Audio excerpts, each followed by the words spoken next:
News AP CM Chandrababu కాసేపట్లో ఢిల్లీ చేరుకోనున్నారు. హస్తిన పర్యటనలో కేంద్ర మంత్రులతో సమావేశమవుతారు. మధ్యాహ్నం 2 గంటలకు కేంద్ర ఆర్థిక శాఖ మంత్రి నిర్మలా సీతారామన్తో చంద్రబాబు భేటీ అవుతారు. సాయంత్రం సీఐఐ సదస్సులో పాల్గొంటారు. రాత్రి 8 గంటలకు హోంమంత్రి అమిత్ షాతో సీఎం చంద్రబాబు సమావేశమవుతారు.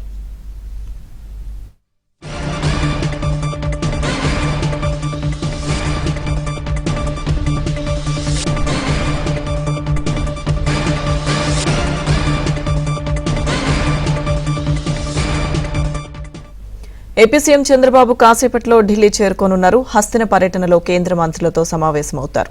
మధ్యాహ్నం 2 గంటలకు కేంద్ర ఆర్థిక శాఖ మంత్రి నిర్మలా సీతారామన్తో చంద్రబాబు భేటీ అవుతారు. సాయంత్రం సీఐఐ సదస్సులో పాల్గొంటారు. రాత్రి 8 గంటలకు హోంమంత్రి అమిత్ షాతో సీఎం చంద్రబాబు సమావేశమవుతారు.